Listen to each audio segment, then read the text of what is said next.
मेरे प्रिय दोस्तों और भक्तों, अपने पिछले वृत्तांत देवी भागवत कथा सार के अंतर्गत मैंने द्वितीय स्कंद में आने वाले वृत्तांत श्री वेद व्यास जी के जन्म की कथा और राजा परीक्षित के राज्याभिषेक के बारे में आपको बताया था।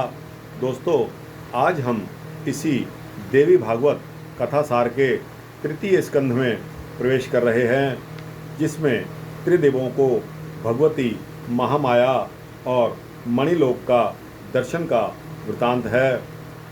तो दोस्तों, बगैर देर किए हुए यह वृतांत शुरू करते हैं और मेरी आपसे विनती है कि इस छोटे से वृतांत के लिए अंत तक कृपया मेरे साथ बने रहें, आपका भी परोपकार होगा। तृतीय स्कंध का प्रारंभ महाराज जन्मेजय के ब्रह्मांड की उत्पत्ति और उत्पत्तिकर्ता संबंधी प्रश्न से होता है। राजा जन्मेजय ने यह भी जानना चाहा कि भगवती अम्बा कौन है, उनके यज्ञ का क्या विधान है, सर्वश्रेष्ठ देवता कौन है। इन प्रश्नों के उत्तर में व्यास जी ने पूर्व काल में नारद से हुए एक संवाद को सुनाया, जो नारद जी को ब्रह्मा जी ने इस प्रकार बताया था। मधु कैटभ से युद्ध करते हुए जब भगवान विष्णु को 5000 वर्ष बीत गए और वे दानव न मारे जा सके, तो भगवान विष्णु ने भगवती महामाया का स्मरण किया। भगवती ने विष्णु की दयनीय स्थिति देखकर उन दानवों को अपने दृष्टिपात से मोहित कर दिया और तब विष्णु ने उनका वध कर दिया। उस समय भगवान शंकर भी वहां आ गए और हम तीनों ने उन आद्याशक्ति महामाया भगवती की भक्तिपूर्वक स्तुति की। इस पर प्रसन्न होकर भगवती ने हम सबसे कहा, हे ब्रह्मा विष्णु महेश, अब आप लोग सृष्टि पालन एवं संहार अपने अपने कार्य प्रमाद रहित होकर कीजिए। उसी समय एक रमणीक विमान वहां आकर उपस्थित हुआ, जिस पर भगवती की आज्ञा से हम तीनों आरूढ़ हो गए। मन की गति से उड़ता हुआ वह विमान स्वर्गलोक सदृश एक लोक में पहुंचा, जहां का राजा इंद्र के जैसा था। उसके बाद वह विमान ब्रह्मलोक पहुंच गया। वहां ब्रह्मा जी तथा मूर्त रूप वेद वेदांगों, समुद्रों और नदियों आदि को देखकर हम तीनों को आश्चर्य हुआ। इसके बाद वह विमान क्रमशः कैलाश और बैकुंठ धाम गया और वहां हम लोगों ने शिव और विष्णु की अपने अपने गणों और परिकरों के साथ देखा। तदनंतर वह विमान भगवती के दिव्य धाम मणिद्वीप में पहुंच गया। वहां विमान से उतरकर हम लोग भगवती के दिव्य मंदिर की ओर चले गए, पर जैसे ही द्वार पर पहुँचे वैसे ही हम तीनों स्त्री रूप में परिणित हो गए। उस स्त्री वेश में हम तीनों ने भगवती के चरण कमलों के दर्शन किए। हमारे प्रणाम करने पर भगवती ने अपनी कृपा दृष्टि हम पर डाली। उसी समय हम उनके चरण कमलों के नख रूपी दर्पण में समस्त स्थावर जंगात्मक ब्रह्मांड के साथ साथ स्वयं को भी देखते रहे। सूर्य, चंद्रमा, इंद्र, वरुण, कुबेर, वायु, अग्नि, पर्वत, समुद्र आदि भी उसमें दिखाई दे रहे थे। यह सब देखकर हम सब आश्चर्यचकित हो गए। भगवान विष्णु ने उन भगवती भुवनेश्वरी की स्तुति करते हुए कहा, हे भवानी, आपके द्वारा रचित इस ब्रह्मांड प्रपंच में न जाने कितने ब्रह्मांड भरे पड़े हैं। हे देवी, मैं आपके चरणों में बार बार नमन करता हूँ। भगवान शंकर ने उस जगदम्बा की स्तुति करते हुए कहा, हे शिवे, आपकी इस लीला को हम नहीं जान सकते। हे देवी, मुझ पर दया करिए, अपने नवार्ण मंत्र का दान दीजिए, जिसका निरंतर जाप करके मैं सदा के लिए सुखी हो जाऊं।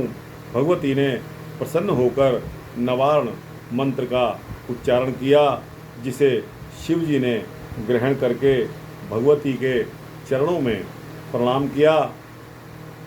तदनंतर ब्रह्मा जी ने पूछा कि हे देवी, आप और पारब्रह्म में क्या भेद है।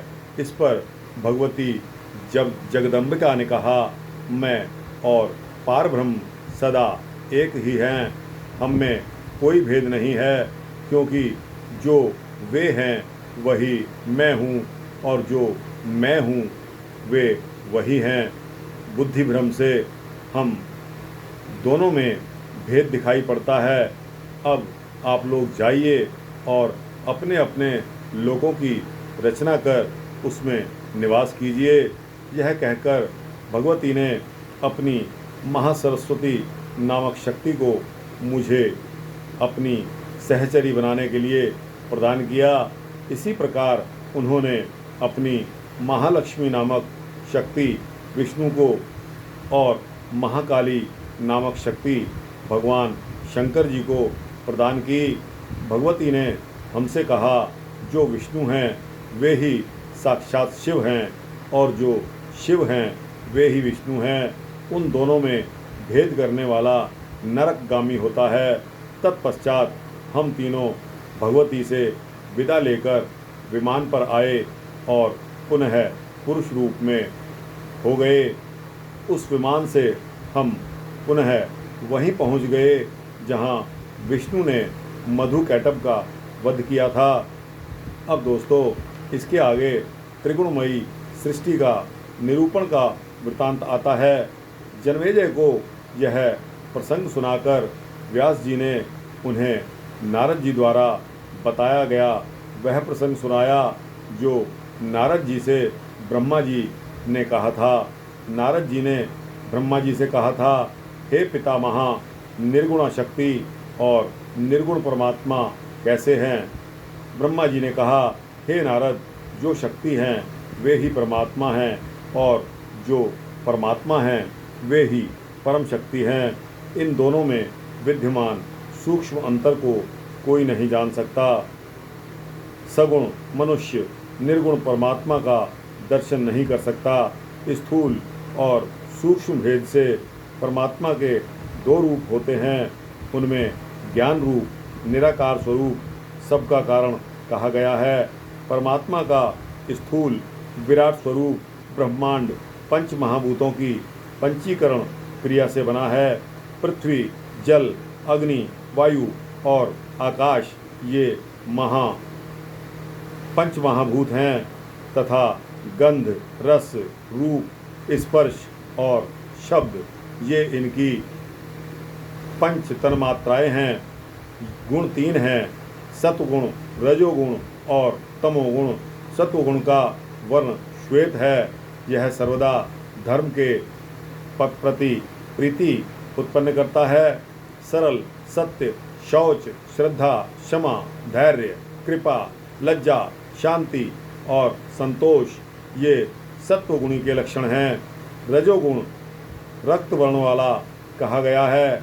रजोगुणी में ईर्ष्या, द्रोह, मत्सर, स्तंभन, उत्कंठा, निद्रा, अभिमान, मद एवं गर्व होते हैं।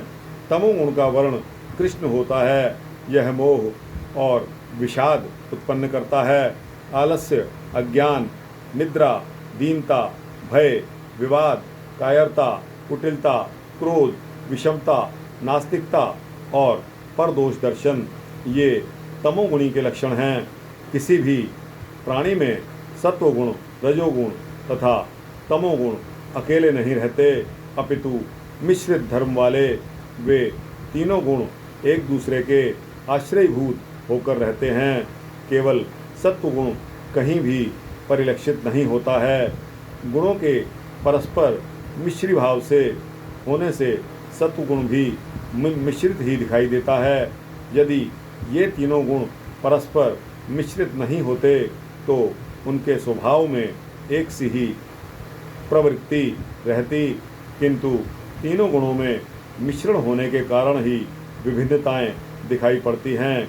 उदाहरण के लिए राजकीय सेना रजोगुण युक्त होती है, परंतु दुष्टों से रक्षा करने के कारण सज्जनों को वह सत्वगुण संपन्न और दुर्जनों को तमोगुणी दिखाई देती है। तो दोस्तों, इन छोटे छोटे 2 वृत्तांतों के साथ यहाँ विश्राम लेते हैं। अगले वृत्तांत में देवी के सारस्वत बीज मंत्र की महिमा का जो वृत्तांत है, जो इसी तृतीय स्कंध में आता है, उसका व्याख्यान आपके सम्मुख करेंगे। दोस्तों, यह वृत्तांत आपको कैसा लगा? अगर अच्छा लगा हो तो दोस्तों इसको लाइक और शेयर करके अपने जैसे जिज्ञासुओं को अवश्य भेजिए, और इसी तरह के वृत्तांत पाने के लिए इस चैनल को सब्सक्राइब कीजिए। आपका परोपकार होगा। जय श्री राम, जय श्री कृष्ण।